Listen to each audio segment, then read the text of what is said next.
So today we're going to be talking about 1031 exchanges and how they can help investors. I have a guest here today, Derek Phillips from Downstream Exchange Company, and he's going to hopefully educate us all on the ins and outs of it. So Hopefully, yes. hopefully, Derek, can you tell us a little bit about yourself and your company and what you guys do? So my name is Derek Phillips. Downstream Exchange has been in business for 45 years. It was started by my father, who still works there. He's a CPA, 2 master's degrees. He started it as a one-off, just for one client. He read about it probably, and then did another one, and then spun it into a full-time company. So a CPA owns Downstream Exchange. I'm an attorney and a real estate broker. So when you call us, we're probably going to give you little more information than most 1031 exchange companies. Wow, and it's not very common, an attorney and a real estate broker, and it's a huge benefit, I could imagine, especially in this field, right? Because there's a lot of laws that are very, Yeah, you're essentially doing a tax transaction, right. and there aren't really any requirements to being a 1031 exchange accommodator. You have to have Arizona emissions insurance, and you have to have a fidelity bond. Other than that, there's no license in the state of California. Anybody can do it. Most of the accommodators are probably attached to escrow companies. A large part of a large number of questions that you ask them, they should rightfully just tell you to go talk to your CPA, your attorney. But those people call me then and ask me questions because they don't always know the answers either. Right. So tell me, why would anyone consider, or why would an investor consider selling via 1031? What's the benefit they're getting from this exchange or process? Well, I thought you were going to ask me, why do people sell their property? And that's a question that I don't know the answer to, because people come to me when they are selling. But you do a 1031 exchange because you have gain on the property that you don't want to pay capital gains tax on. So if you successfully complete a 1031 exchange, you will defer the tax into the future. You don't doesn't get exempted, it doesn't go away. You're just pushing it into the future. And currently you can push it all the way until you pass away. Then your heirs get the property with a stepped up basis and the tax goes away.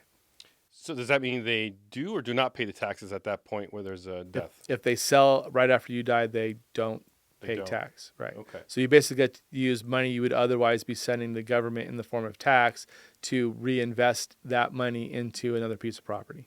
So it's a way to defer your taxes, Defer, defer yeah. your taxes, and you move up to a bigger and better property Most usually. people do. Okay. And how is that activity level right now, considering where we are in the market? I would say at least 40 to 50% less, because probably just because of interest rates. Okay. Who's your typical 1031 exchange client? Yeah. Is there a typical person or Not really, no. no? I mean, All you over. could say a property investor, but we have people who are selling single family residences that they've, um, you know, maybe they inherited a long time ago, or they moved out of it, or they just raised some money and bought. We have people selling apartment buildings. We have people selling raw land. We have people selling commercial property. It can be any of those, any real property held for investment or used in connection with your trade or business. So to clarify, you could sell a single family residence as part of the exchange, but could it?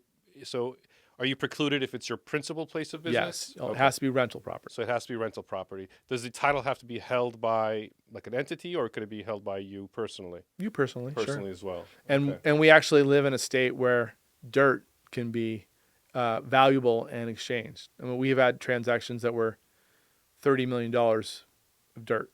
Right. And we were talking right before we started this, and actually you mentioned that you don't need a license necessarily to do this. So, are there agents out there who are also doing 1031s, and do you advise against it? What's your It's thoughts on that? mostly escrow companies Okay. and title companies. Um, a lot of them are bank owned, insurance company owned. Usually there's a sort of a pyramid where you have people on the phone, and then at some point there's going to be a lawyer or a CPA maybe at the top of that pyramid. But that is probably one of the problems is there's varying levels of accurate information out there. Okay. Now going back, you said accommodator. You use that term. Is that the person who handles the process for the seller? Yeah, accommodator, intermediary, those are the same, Interchangeable. interchangeable. Okay.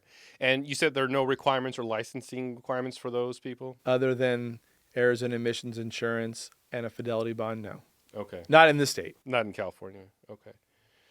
Not And not in most states. so can you tell us a little bit about the timing requirements for 1031 in terms of when you need to identify something, buy something else? Right. So after you close escrow, you have 45 days to tell the accommodator what you're going to buy. The general rule says you can identify 3 properties of any value. And from the close of escrow, you have 180 days total to finish the transaction. The 180 days is very rarely an issue unless, maybe it's a commercial property and there's a soil issue, but usually there's no problems with 180 days. The 45 days is always an issue. That is not a lot of time to find real estate in a competitive market, which we're still in. There's probably less inventory now than there was even when we were all super hot and properties were selling left and right, because now sellers aren't putting their properties on the market. So arguably it's more competitive now. Yeah, maybe. Right. And so you have to identify 3 properties within 45 days of close of escrow. Up to 3 properties. Up to 3 properties. What if you identify 3, but those don't work out? Are you able to either extend or identify another property? After the 45 days, you're done. You have no ability to get a personal extension. The only extensions that occur are federally declared disaster extensions. We got one last year because of all the rains. I would assume we're going to get another one this year. I haven't seen one announced yet, but those federal declared disasters are very generous. You get extensions that could last up to 6 months, but in general, no extensions. So once the time is up, you're done. You've already closed escrow, so you just have to pay taxes on those capital gains? Yes, and if it's after the 45th day and you've identified property that you cannot purchase, the accommodator has to hold the funds for the full 180 days. So you could be no property, have to pay tax, no access to your money for 6 months. So what advice do you like to give to sellers in this process? What are things they could do to protect themselves or be better prepared to handle those kinds of situations or avoid those situations? Start looking, as soon as possible, and hire a good broker. We have a lot of people that try to do it themselves. It just doesn't usually work out that great. They try to cut out the broker, save a little bit of money, but try to find their own I properties. can't find anything, Right. The other thing is hire a broker. Don't have like, I'm talking to 3 guys and they're going to, they're sort of lackadaisically showing you random property. You have to hire someone who's going to go out there and work for you. You can't just play the field and hope that the good deal shows up to you. Right. And as a broker myself, I see that all the time because clients are sometimes reluctant to sign, exclusive agreements Absolutely. with you. So, and as a broker, you just don't know if that person's serious And or then you're not going to work hard for them. Right. But if you've got an exclusive, they want you. Right. And they need your services, and you are looking out for their interests, and you know the timelines, and you are on top of it. Absolutely. Okay. So what happens again? Let's say when you sell one property, you need to identify up to 3. Can you sell one and purchase multiple properties? Yeah, there's no limit to how many properties you can buy. There's only a limit to how many properties you can identify. So, and there are other identification rules. The 3 properties of any value is the general rule. You can identify more than 3 if the total combined fair market value of what you're naming, let's say 4, is less than 2 times the value of what you sold. And there's one more rule that we don't use very often. It can be more than 3, greater than 2 times the value of what you sold, but you have to buy 95% of the value that you've named. So I have seen that used where someone new condo construction in Vegas, she wanted to buy 6 properties. It was greater than 2 times the value, but she knew she could get all 6. And so she used the 95% rule and she was successful. But Right. We usually use 3 properties of any value.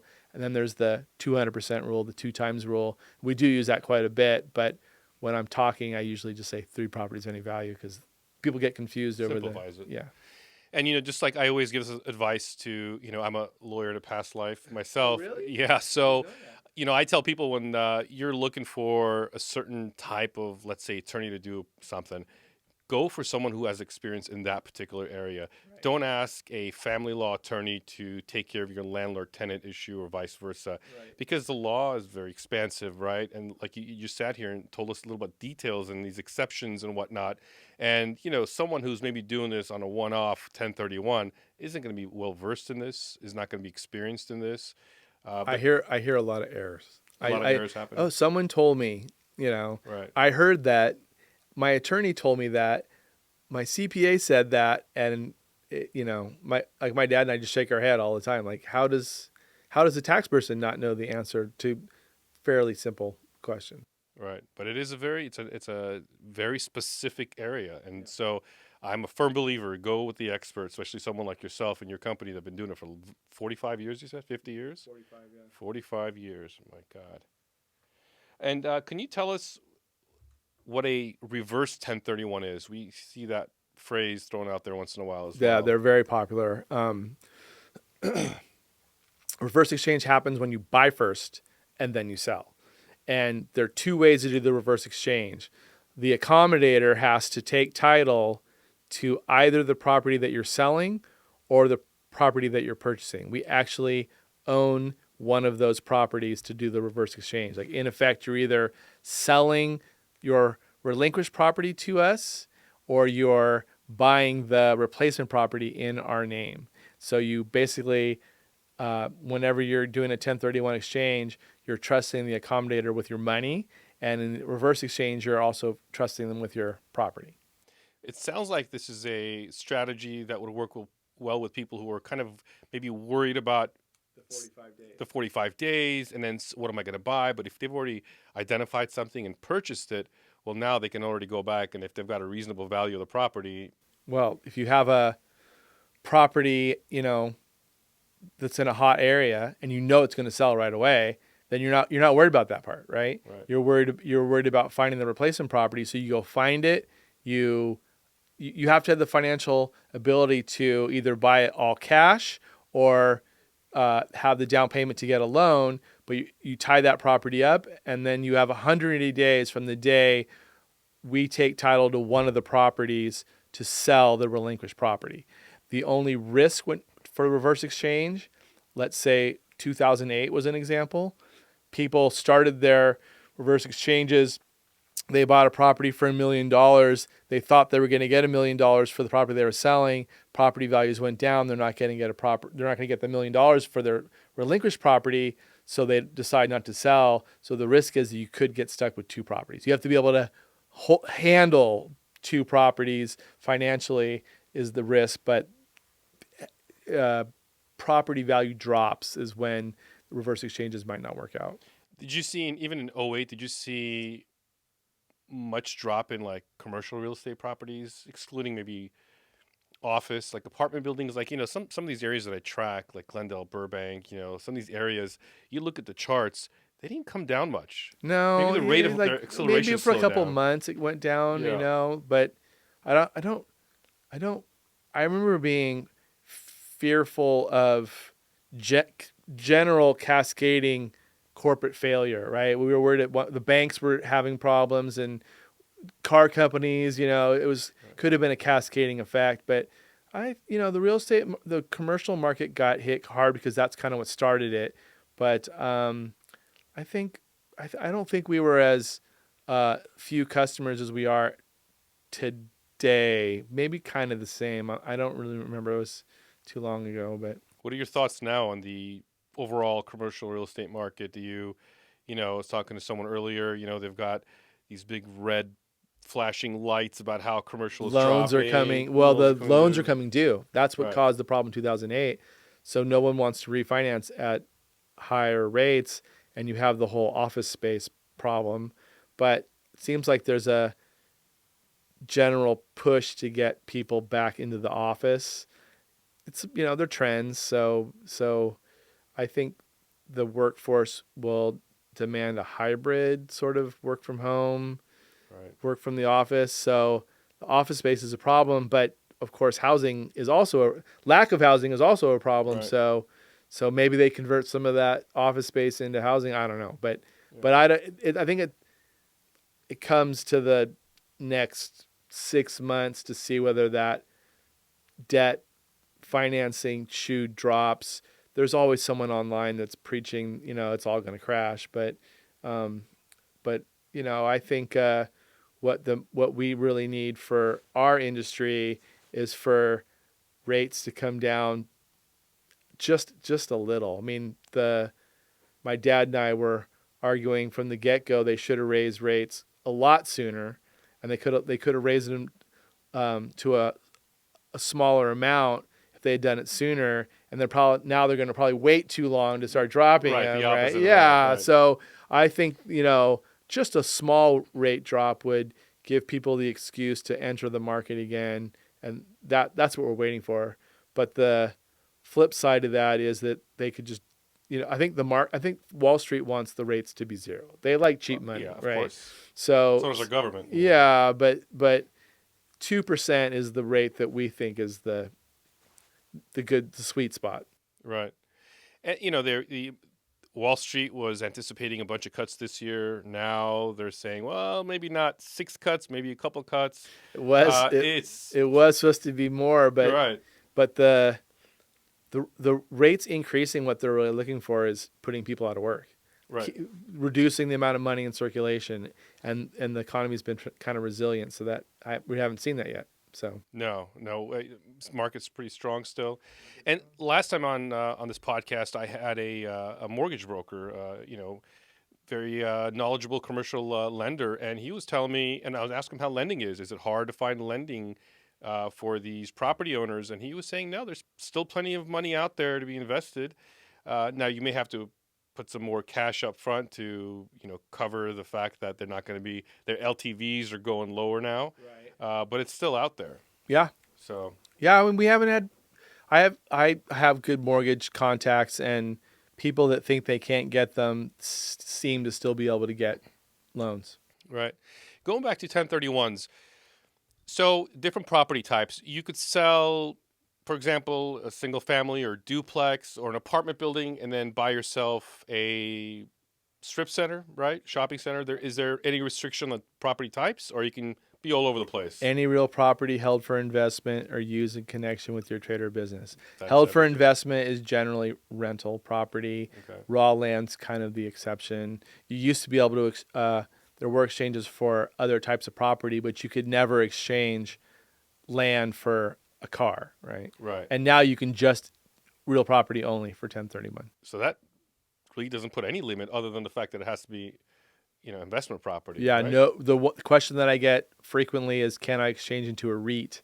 And you're specifically excluded from exchanging into stock.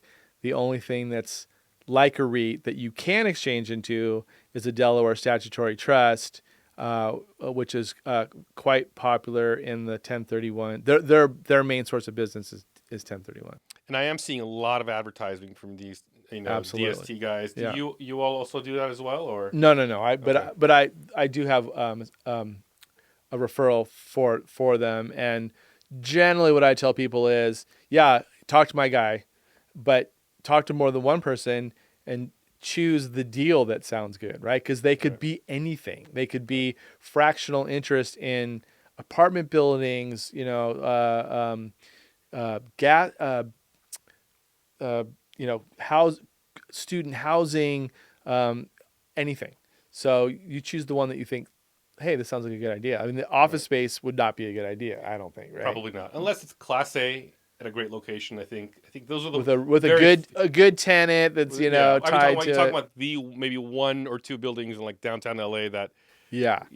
but those are rare, obviously, and yeah, definitely office is and that's what I was telling people earlier. It's this commercial real estate market is it's not just office. It's apartments and warehouses, Retail, and retail, and strip centers, and fast food, yeah, dialysis centers, right? yeah. That was There's a guy I follow. Maybe you've heard of him, Strip Mall guy so he's like on Twitter and all the social media platforms. He's gained a lot of followers, and he invests with his investors solely in like these strip centers and the ones that have like a nail salon and a Subway sandwich shop and a Subway sounds good, but yeah. I'm the mom and pop people. I personally would stay Stay away away. from. Yeah, His whole argument is Amazon has never taken business away from these guys. People still need to get their nails done.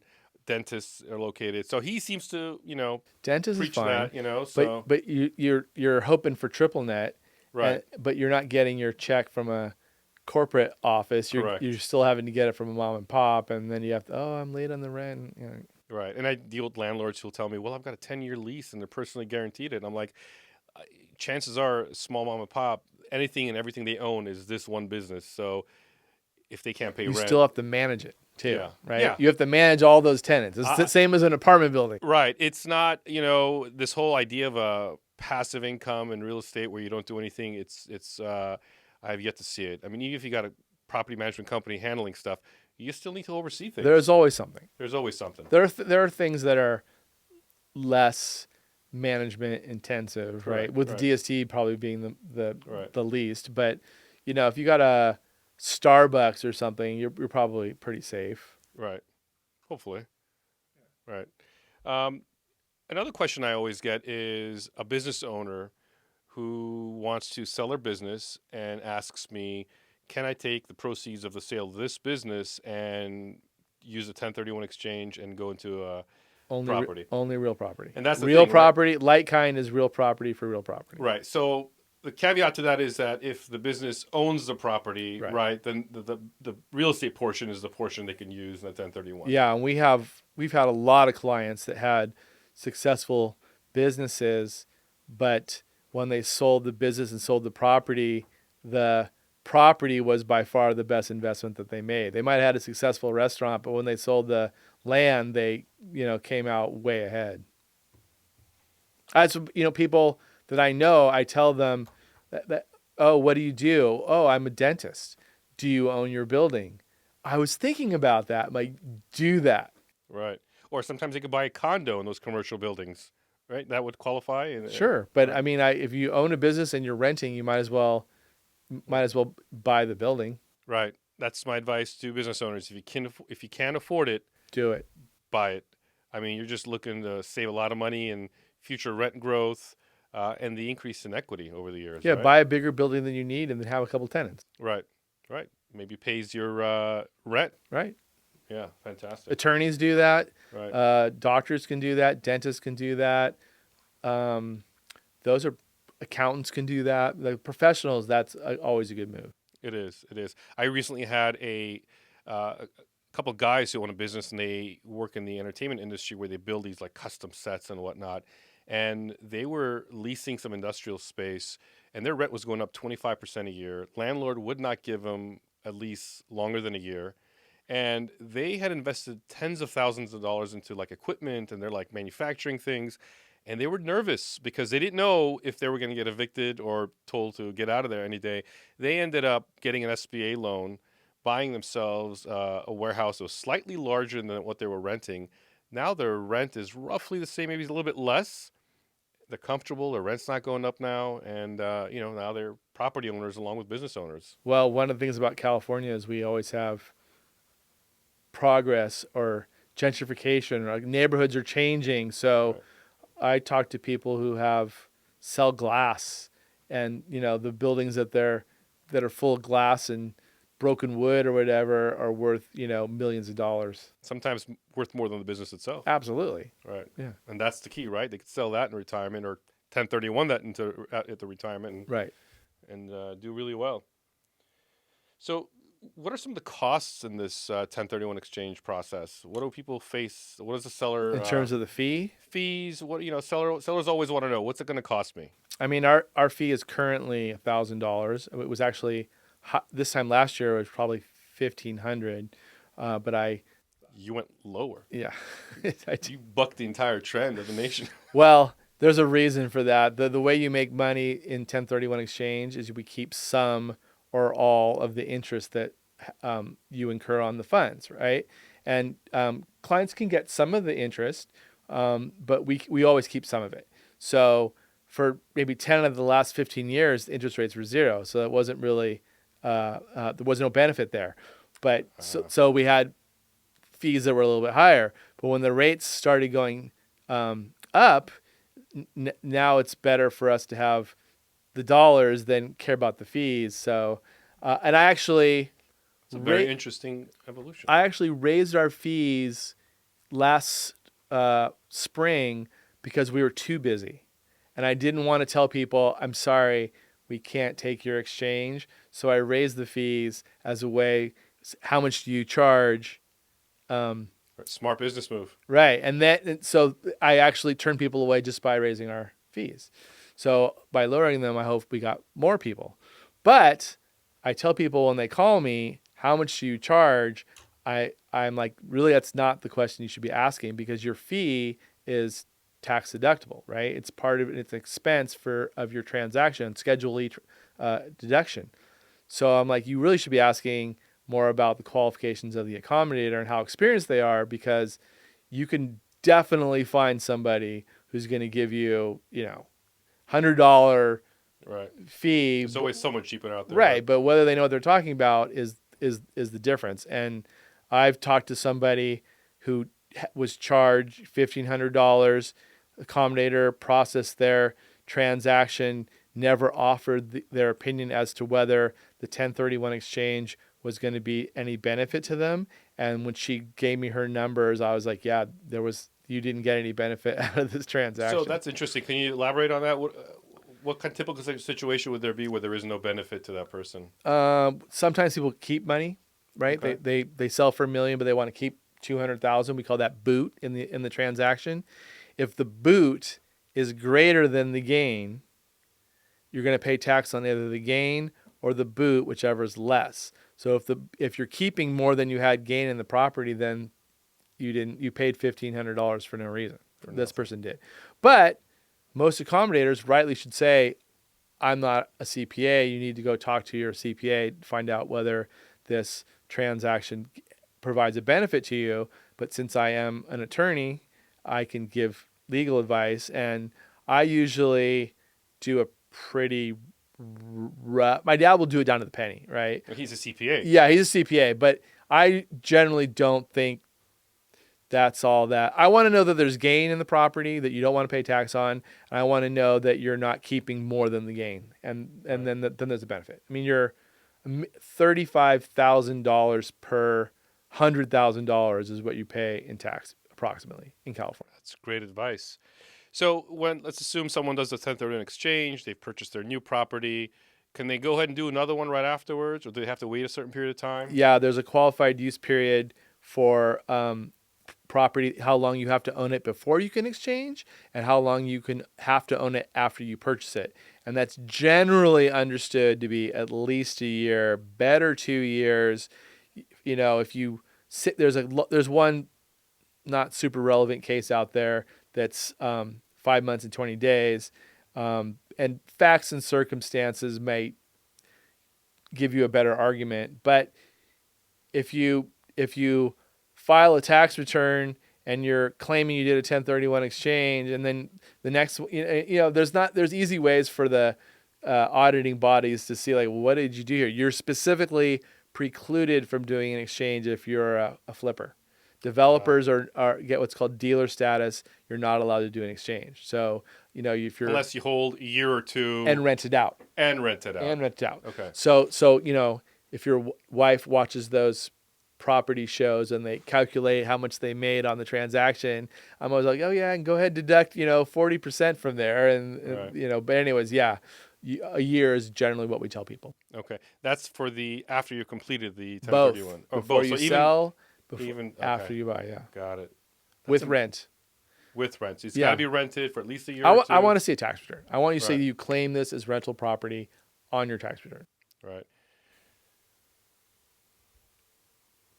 So I have a client potential client, she owns a 32 unit in Glendale, all cash, no loans on it.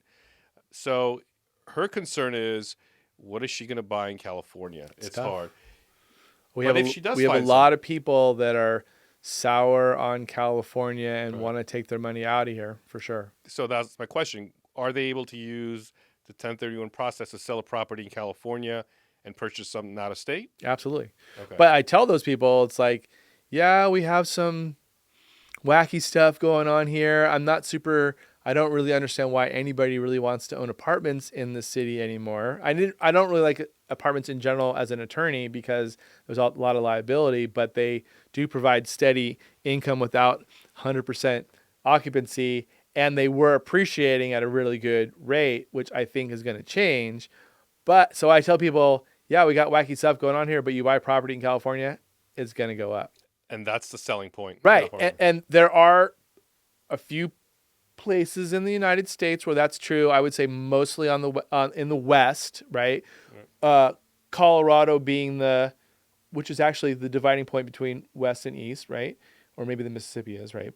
But east of Mississippi, it gets a little iffy. Like Nashville area was very hot. Florida's kind of always hot, Right. right? Yeah. Maybe North Carolina has some juice left in it. South Carolina, those are nice places, and people are retiring and going back to where they came from a lot of times.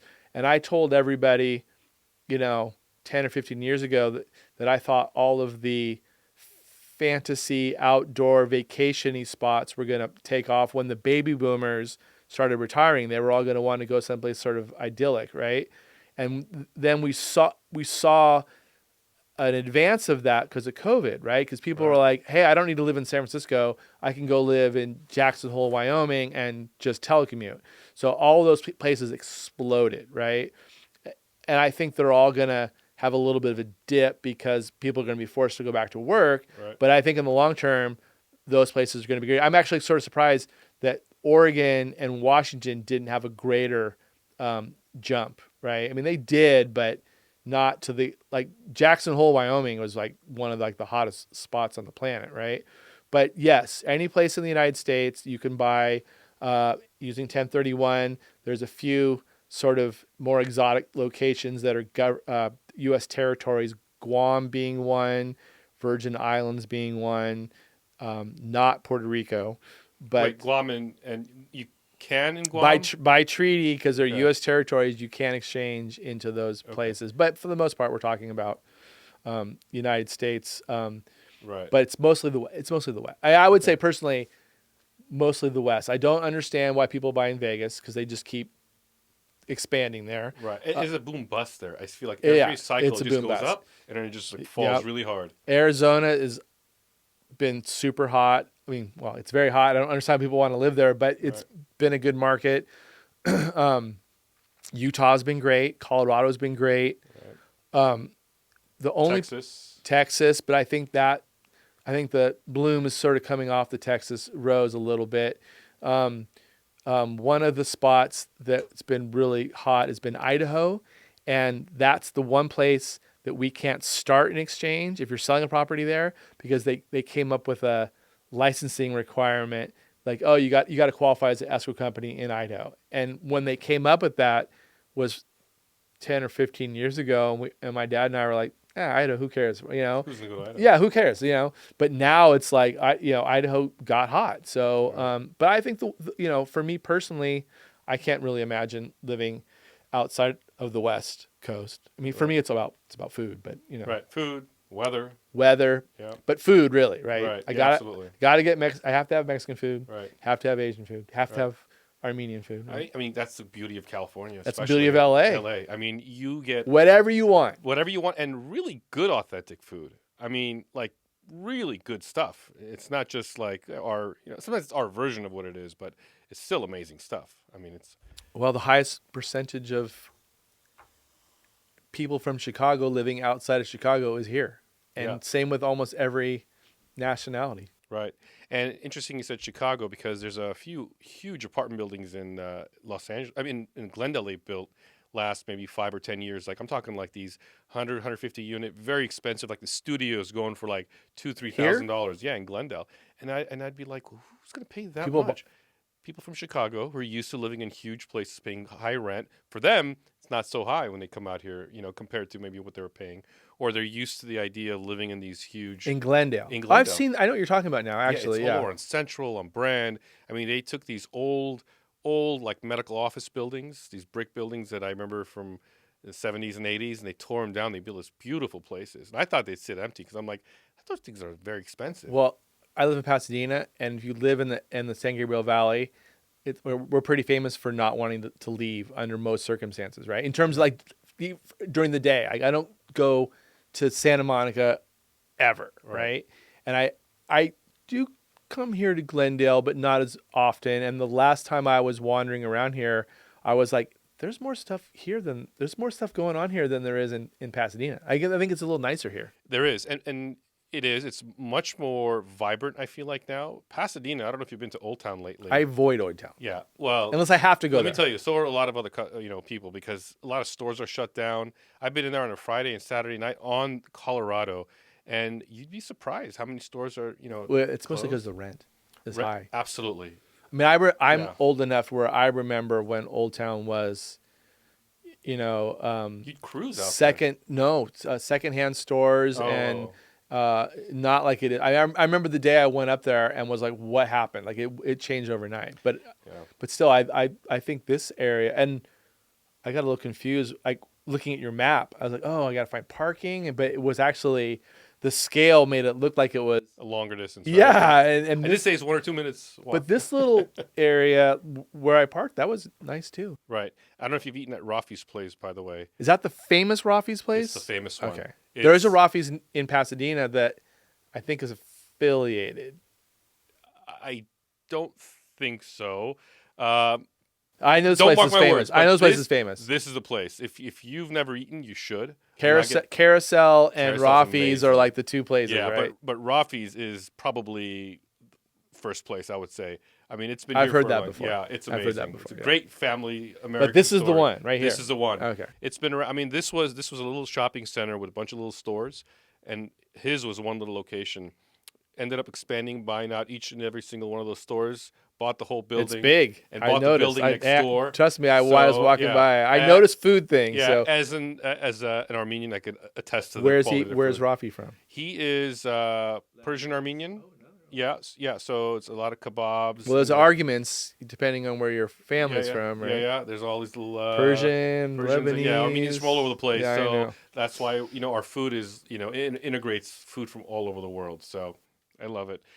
Going back to 1031. Sorry, yeah. The food thing I'll is talk really about. making me hungry right you now. get me sidetracked. I'll talk about guitars for an hour. Right.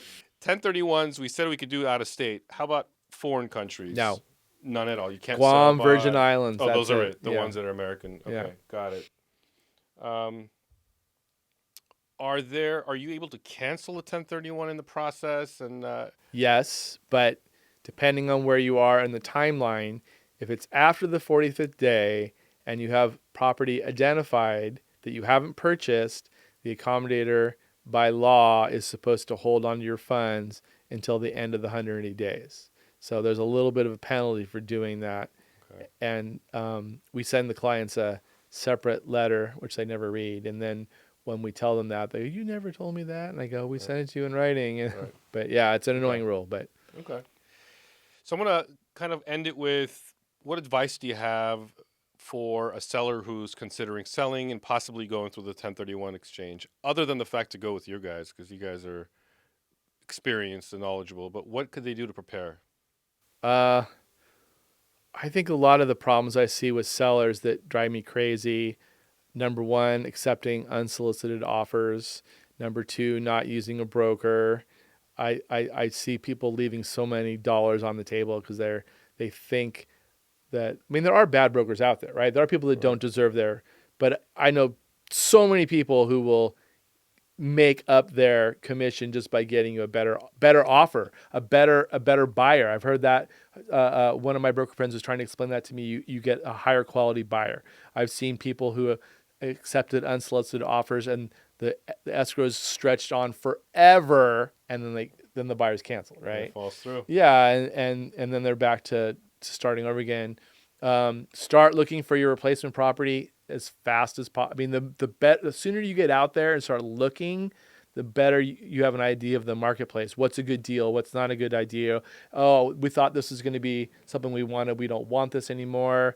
Um, be careful about where you buy. I still think California is a good place to buy property. You buy property here, it goes up.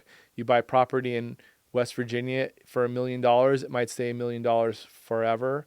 Location is always Right. good, right? Something to say about that. I know someone who bought a Starbucks, and Starbucks wanted out of their contract, and they called all panicked, right? Right. But of course, the broker was like, no, they have to buy their way out of it. So they got an extra $1 million, and because it was a good location, instead of Starbucks, it was Coffee Bean and Tea Leaf, right? Right. So location, you know, And general principles of real estate. I mean, I tell people in this city that there's always the next what's the lake over here? Silver Lake? Silver Lake. There's always the next Silver Lake in LA, Oh, right? yeah.